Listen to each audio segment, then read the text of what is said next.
Bonjour tout le monde, très content de vous retrouver aujourd'hui sur ma chaîne Corner Canapé. On va parler de football palestinien, de championnat palestinien et puis également de l'équipe nationale de football de Palestine. On commence avec le championnat palestinien ou plutôt les deux championnats palestiniens puisque nous avons un championnat qui se joue à Gaza et un autre en Cisjordanie.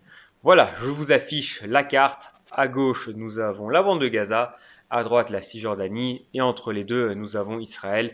Et en raison du conflit israélo-palestinien, les clubs de Gaza ne peuvent pas se déplacer en Cisjordanie et les clubs de Cisjordanie ne peuvent pas se déplacer à Gaza. Et donc il est logique d'avoir deux championnats avec à chaque fois 12 équipes.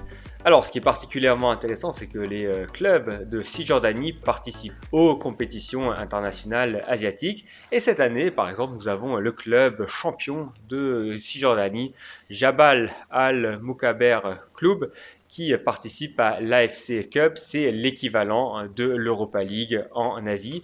Et ils sont dans un groupe avec le club d'Oman Al-Nahad, avec le club syrien d'Al Foutoua et puis également avec le club libanais Al-Ahed FC. Désolé pour la mauvaise prononciation, mais voilà concernant le club du Jabal Al-Moukaber Club.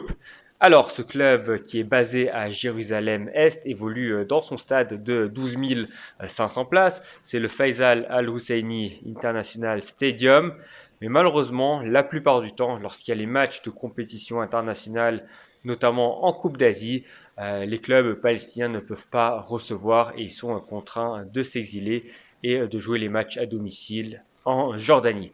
C'est d'ailleurs un problème récurrent concernant le football palestinien et d'ailleurs l'équipe nationale de Palestine doit également jouer la plupart du temps ses matchs sur terrain neutre lorsqu'elle doit évoluer à domicile. Alors justement, un mot concernant cette équipe nationale de Palestine qui est affiliée à la FIFA depuis 1998, mais qui a dû attendre 10 ans jusqu'en 2008 avant de jouer son premier match en territoire palestinien. C'était en Cisjordanie, c'était évidemment dans le stade du Faisal Husseini International Stadium, c'était face à la Jordanie. Mais du côté de l'équipe nationale de Palestine, les résultats ont été très positifs ces dernières années. On va participer à la Coupe d'Asie des Nations en janvier pour la troisième fois consécutive et on s'est finalement qualifié assez facilement avec 3 victoires probantes face aux Philippines, face à la Mongolie, face au Yémen pour un total de 10 buts marqués et 0 encaissé. Donc on verra ce que cette équipe peut faire lors de cette Coupe d'Asie où elle est dans un groupe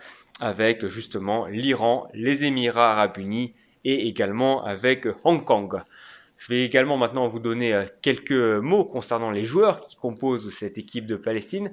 La plupart évoluent à l'étranger, c'est-à-dire par exemple en Inde, au Koweït ou en Thaïlande, et il y en a également qui évoluent dans le championnat israélien. La star de cette équipe de Palestine, c'est Oday Dabag. C'est un joueur qui évolue à Charleroi en Belgique. Il a 29 ans et il joue maintenant depuis cet été en Jupiler Pro League et il a déjà inscrit 3 buts.